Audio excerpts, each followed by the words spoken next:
एक बार की बात है, मैया यशोदा प्रभु श्री कृष्ण की शरारतों से बहुत तंग आ गई थी और छड़ी लेकर उनके पीछे भागी। जब प्रभु ने अपनी मैया को क्रोध से देखा तो वे अपने बचाव के लिए आगे भागने लगे। भागते भागते श्री कृष्ण एक कुम्हार के पास पहुँचे। कुम्हार तो अपनी मिट्टी के साथ घड़े बनाने में व्यस्त था, लेकिन जैसे ही कुम्हार ने श्री कृष्ण को देखा तो बहुत प्रसन्न हुआ। कुम्हार जानता था कि कृष्ण साक्षात परमेश्वर हैं। तब प्रभु ने कुम्हार से कहा, कुम्हार जी, आज मेरी मैया मुझ पर बहुत क्रोधित है। मैया मेरे पीछे छड़ी लेकर भाग रही है, मुझे कहीं तो छुपा लो। तब कुम्हार ने कृष्णा को एक बड़े से मटके के नीचे छुपा दिया। कुछ ही क्षणों में मैया यशोदा वहाँ पहुँची और कुम्हार से पूछने लगी, क्यों रे कुम्हार, तूने मेरे कन्हैया को कहीं देखा है क्या? कुम्हार ने कहा, नहीं मैया, मैंने कन्हैया को कहीं नहीं देखा। श्री कृष्ण ये सारी बातें घड़े के नीचे छुपकर सुन रहे थे। मैया तो वहाँ से चली गई। अब प्रभु ने कुम्हार से कहा, कुम्हार जी, यदि मैया चली गई हो तो मुझे घड़े से बाहर निकालो। कुम्हार बोल, ऐसे नहीं प्रभु, पहले मुझे 84 लाख योनियों के बंधन से मुक्त करने का वचन दो। भगवान मुस्कुराए और कहा, ठीक है, मैं तुम्हें 84 लाख योनियों से मुक्त करने का वचन देता हूँ। अब तो मुझे घड़े से बाहर निकालो।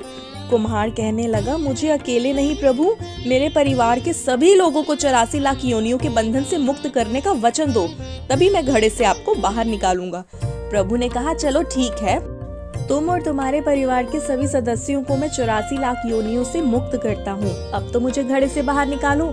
कुम्हार कहने लगा, बस प्रभु, एक विनती और सुन लो, उसे भी पूरा करने का वचन दो तो मैं आपको घड़े से बाहर निकाल दूंगा। भगवान बोले, वो भी बता दे, अब क्या चाहते हो तुम मुझसे?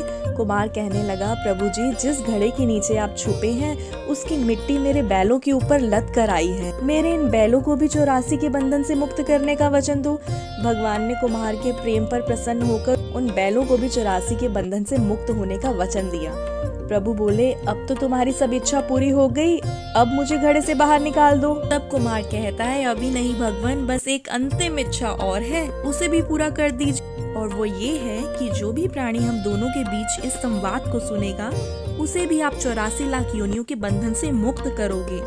बस ये वचन दे दो तो मैं आपको इस घड़े से बाहर निकाल दूंगा। कुम्हार की प्रेम भरी बातों को सुनकर प्रभु श्री कृष्ण बहुत खुश हो गए और कुम्हार की इस इच्छा को पूरा करने का वचन दिया। फिर कुम्हार ने बाल श्री कृष्ण को घड़े से बाहर निकाल दिया, उनके चरणों में साष्टांग प्रणाम किया, प्रभु जी के चरण धोए और चरणामृत लिया, अपनी पूरी झोपड़ी में चरणामृत का छिड़काव किया और प्रभु जी के गले लगकर इतना रोए कि प्रभु में विलीन हो गए। अगर आपको ये स्टोरी अच्छी लगी है और ऐसी ही इंटरेस्टिंग स्टोरीज आप सुनना चाहते हैं तो मेरे चैनल आदर्श विचार को सब्सक्राइब करें, लाइक करें और शेयर करें। Thank you very much. जल्दी मिलते हैं नेक्स्ट स्टोरी में। बाय।